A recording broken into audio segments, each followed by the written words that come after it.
ভৌগোলিকভাবে বাংলাদেশ আসিয়ানের প্রতিবেশী। দক্ষিণ এশিয়া এবং দক্ষিণ পূর্ব এশিয়ার মধ্যে সংযোগস্থলে অবস্থিত বাংলাদেশের আসিয়ানের সেক্টরাল ডায়ালগ পার্টনার মর্যাদা চলতি বছরের মধ্যে প্রাপ্তির জন্য আবেদনের বিষয়ে থাইল্যান্ড সরকারের নিকট আবারও অনুরোধ জানিয়েছি। দ্বিপাক্ষিক বৈঠক শেষে দুই দেশের সহযোগিতার ক্ষেত্রে ক্ষেত্রকে আরও বৃদ্ধির লক্ষ্যে একটি চুক্তি, 3টি সমঝোতা স্মারক ও একটি লেটার অফ ইন্টেন্ট স্বাক্ষরিত হয়েছে। সেগুলো হলো: ক, অফিসিয়াল পাসপোর্টধারীদের জন্য ভিসা অব্যাহতি সংক্রান্ত চুক্তি। খ, জ্বালানি সহযোগিতা বিষয়ক সমঝোতা স্মারক। গ, পর্যটন সহযোগিতা সংক্রান্ত সমঝোতা স্মারক। ঘ, শুল্ক সংক্রান্ত পারস্পরিক সহযোগিতা বিষয়ক সমঝোতা স্মারক।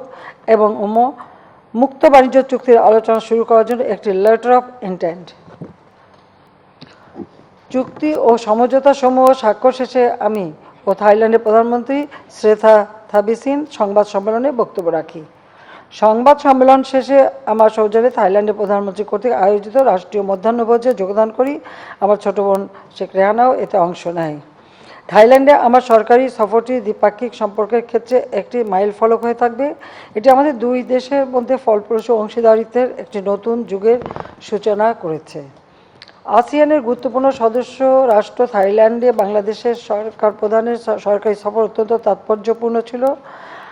আমি এবারে সরকার গঠন করার পর এটাই কিন্তু আমার একটা সরকারি সফর অন্য দেশে, এটাই প্রথম সফর হলো।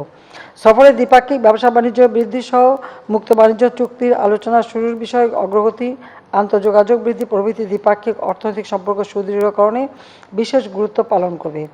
2024 সালের মধ্যে বাংলাদেশের আসিয়ানের সেক্টরাল ডায়ালগ পার্টনারের প্রার্থিতা লাভের জন্য এই সফর উল্লেখযোগ্য ভূমিকা রাখবে বলে আশা করা যায়। রোহিঙ্গা প্রত্যাবাসনে থাইল্যান্ডের মাননীয় প্রধানমন্ত্রীর সঙ্গে অনুষ্ঠিত আলোচনা থাইল্যান্ডকে দ্বিপাক্ষিকভাবে ও আঞ্চলিক জোট আসিয়ানের রোহিঙ্গাদের দ্রুত প্রত্যাবাসনে জোরালো অবস্থান নেয় সহায়তা করবে মর্মে আমি আশাবাদী। সামগ্রিকভাবে বাংলাদেশের অর্থনৈতিক স্বার্থ সুরক্ষা এবং আঞ্চলিক সম্পৃক্ততা বৃদ্ধির জন্য বাংলাদেশের বিশেষ প্রয়াস হিসেবে এই সফরটি সফল ও ফলপ্রসূ হয়েছে বলে আমি মনে করি। সবাইকে আন্তরিক ধন্যবাদ জানাচ্ছি। খোদা হাফেজ। জয় বাংলা, জয় বঙ্গবন্ধু, বাংলাদেশ চিরজীবী হোক। এবার বিদায় নিই।